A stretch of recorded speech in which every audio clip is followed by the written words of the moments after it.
Yeni videoya hepiniz hoş geldiniz arkadaşlar. Bugün sizlerle birlikte Marvel Rivals'ta aslında tüm karakterleri yanlış oynuyorsunuz ve bunları size birkaç da olsa böyle bilgi niyetinde söyleyeceğim. Bakalım nasıl bulacaksınız bu videoyu ve yanlış bulduklarınızı ya da doğru bulduklarınızı yorumlar kısmında yazmayı unutmazsanız çok sevinirim arkadaşlar. O zaman ilk karakterimize hızlıca geçelim. Evet, ilk karakterimiz olarak arkadaşlar benim de en sevdiklerim arasında olan Winter Soldier yer alıyor. Bu karakterde yapmanız gerekenler aslında şunlar. Öncelikle arkadaşlar tüm karakterlerde yapmanız gereken bir şey var. Bu da şudur. Yakındaysa veya uzaktaysa da fark etmez. Karakterlerin yanına gittiğinizde şu sağa sıkıyorum ve adama gördüğünüz gibi mermi işliyor. Bu oyun hatası değil kesinlikle, çünkü dağlama ile alakalı bir şey bu. Ne demek istediğimi anladınız. Neyse, karakterimize geçelim. Öncelikle bunun konusu ile alakalı değil. Zaten ultide şu kırmızı bar kısmını biliyorsunuz. Kırmızı bara geldiğinde ulti tekrardan yenilenmiş oluyor. Bir diğer özelliği, şurada bir tane poligonumuz var. Normalde nişan alırken adamların kafasına nişan alıp sıkarız arkadaşlar. Ancak Winter Soldier'ın mermileri düz gitmediği için siz buna bu mesafeden gördüğünüz gibi sıkarsanız adamları da daha kolay öldürebilirsiniz. İlla yani hedefe nişan alacağım diye bir şey yok, çünkü mermiler düz gitmiyor. Bir diğer şey de genellikle Winter Soldier'da sağ tıkı kullanmıyorlar. Bu sağ tıkın yanında menzili var. Buna göre uzaktan çekme mesafesi ölçülüyor arkadaşlar. Bunu yani bunu bir kere şöyle aldığınızda çekerseniz uzaktaki adamları çekemeyebilirsiniz. Bu bilgi de sizlere benden gelsin. Arkadaşlar bir diğer karakterimiz ise Iron Man. Bu Iron Man'de en önemli şeylerden birisi de alan hasarı vurduğunu unutmayın. Zaten bunu biliyorsunuz. Ancak daha önemli bir şey var.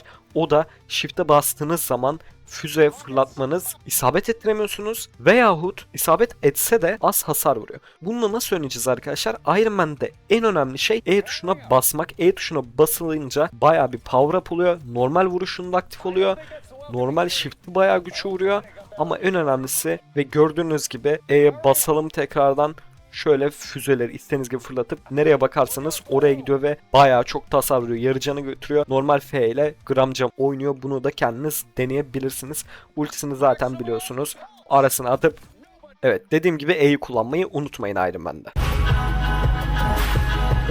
Arkadaşlar bir diğer karakterimiz ise Moon Knight. Moon Knight'ı genelde her zaman şöyle vurmak için kullanıyorsunuz. Ancak tek adamları böyle vurmaktansa birebir fight attığınız adamlara önce sağ tık sonra bıçak kombolarıyla daha kolay öldürebilirsiniz. Daha crit hasar vurabilirsiniz. Moon Knight'taki en önemli özellik de bu. Bir diğer karakterimiz de arkadaşlar Hela. Biliyorum benim favorilerimden gidiyorum, sırayla gitmiyorum ama sizlere gerçekten de göstermek istediğim karakterler bunlar.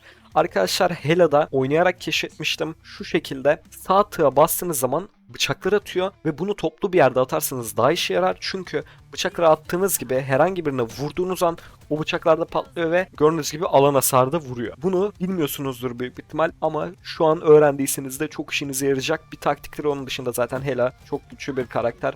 Bunu biliyorsunuz. Evet arkadaşlar, bir diğer karakterimiz de herkesin sonradan öğrendiği fakat bilmeyenleri de aydınlatmak için ben de söylemek istediğim bir özellik var. Biliyorsunuz ki duvarlar ev duvarı kapamak için ne kadar yarısa da shift duvarları Groot'un çok iyi özellikleri arkadaşlar. Çünkü atıyorum yerleştirdiniz böyle, bunu da şuraya yerleştirdiniz ve Groot duvarlarla sadece engel olmuyor. Vurduğunuz kişi tarafından da duvarlardan da kol gelerek ondan da hasar alıyor. Bu da bahsetmek istediğim detaylar arasında.